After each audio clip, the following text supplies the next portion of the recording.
warahmatullahi wabarakatuh. Halo teman-teman kelas 6. Bagaimana kabar kalian hari ini? Semoga kalian dalam keadaan baik-baik saja ya. Dan kita semua selalu dilindungi oleh Allah Subhanahu wa taala. Amin ya robbal alamin. Teman-teman jangan lupa jaga kesehatan dan harus tetap semangat walaupun kita masih belajar dari rumah saja.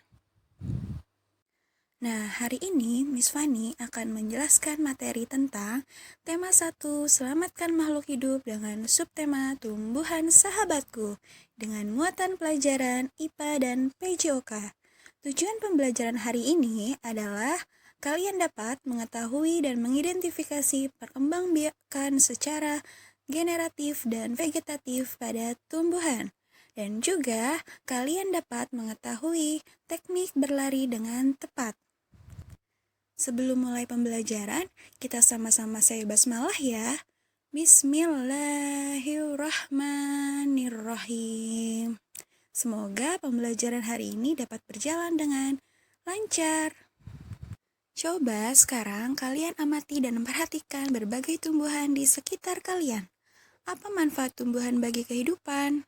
Untuk menjawab pertanyaan Miss Fani, kita lihat gambar berikut ya.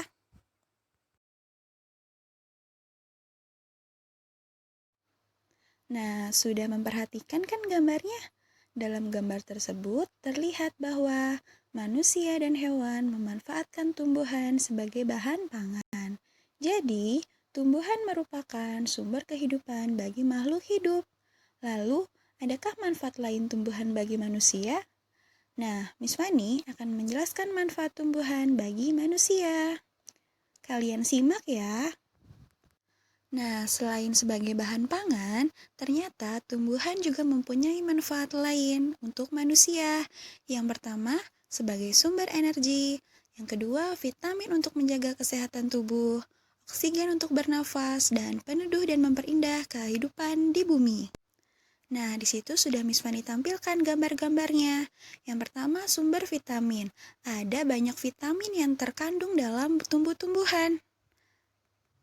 Selain ada gambar sebagai sumber vitamin, tumbuhan juga berfungsi sebagai peneduh. Jadi ketika di rumah kita ada pohon, itu sangat terasa sejuk karena bisa sebagai peneduh dan memperindah kehidupan di bumi. Nah, berikut juga ada manfaat dari tumbuhan. Kira-kira kalian tahu tidak ini tumbuhan apa? Ya, ini adalah tumbuhan dari salah satu makanan pokok di Indonesia, yaitu jagung. Lalu bagaimana ya cara jagung berkembang biak?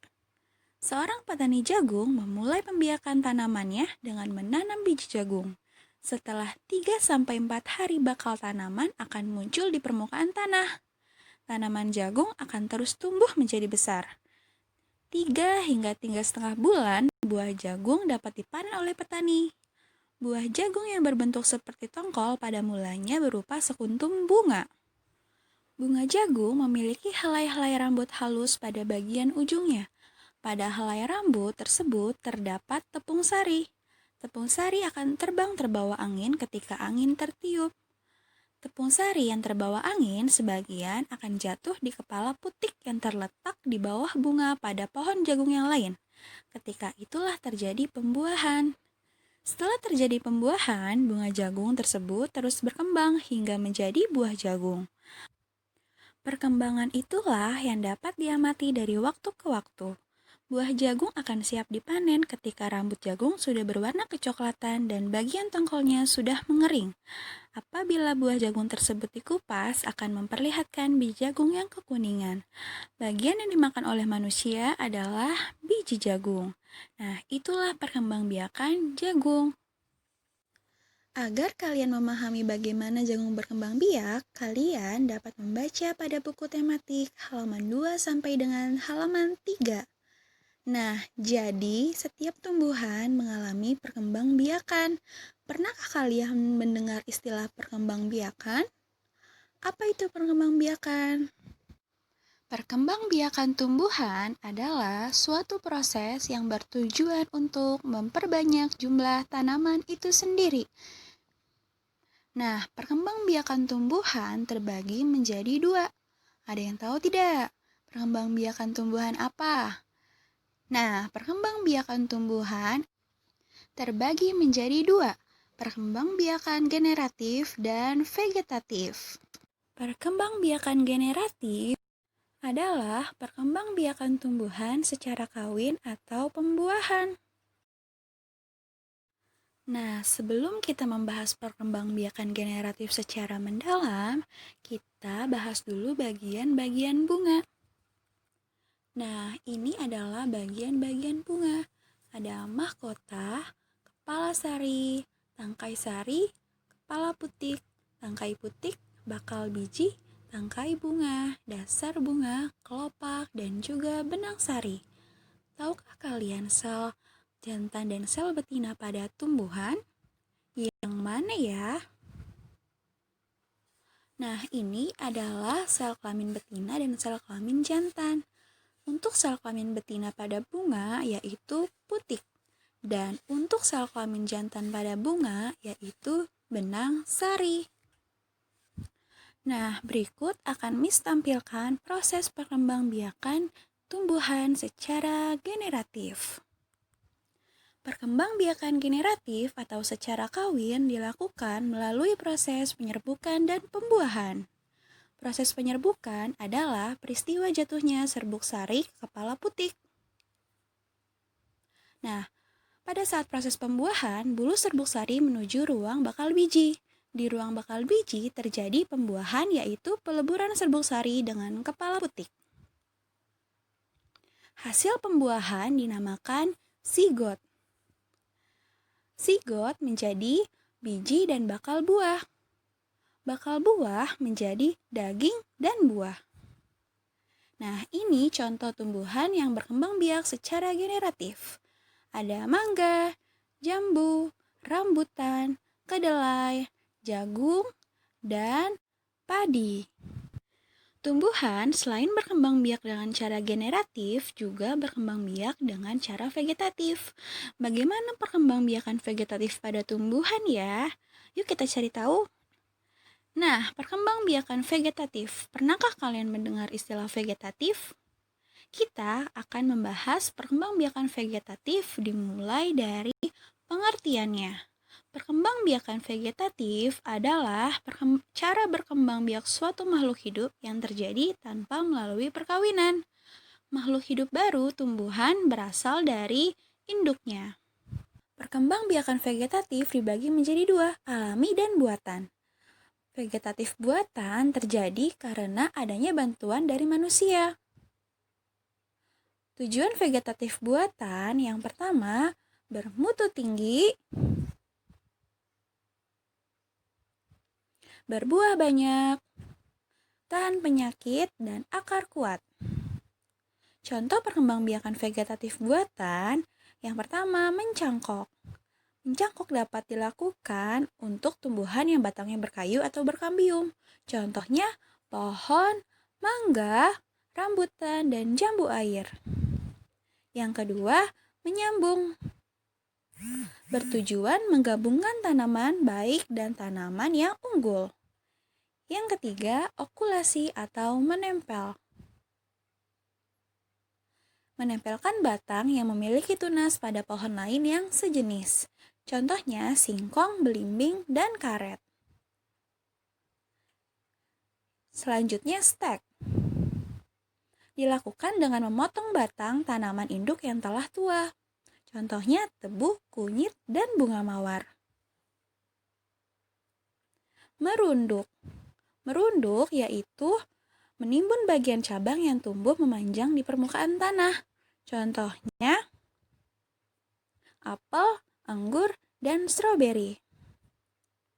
Selanjutnya ada vegetatif alami, yaitu perkembangbiakan tumbuhan tanpa bantuan makhluk hidup lain. Proses perkembangbiakan ini secara alami terjadi pada tumbuhan itu sendiri. Yang pertama ada tunas. Tunas adalah perkembangbiakan individu baru yang tumbuh dari tumbuhan induknya. Contoh tumbuhan yang berkembang biak dengan tunas adalah pisang, bambu, pinang, dan tebu. Selanjutnya ada tunas adventif. Tunas adventif yaitu cara tumbuhan untuk menghasilkan individu baru melalui sela-sela bagian tumbuhannya. Contohnya sama seperti yang ada pada gambar, yaitu pohon cocor bebek. Cara perkembangbiakan tumbuhan berikutnya adalah melalui spora. Spora merupakan alat perkembangbiakan yang terletak pada sebuah kotak penampung spora yang disebut sporangium. Contoh tumbuhannya adalah tumbuhan paku dan jamur. Pada gambar yang Miss tampilkan adalah tumbuhan paku.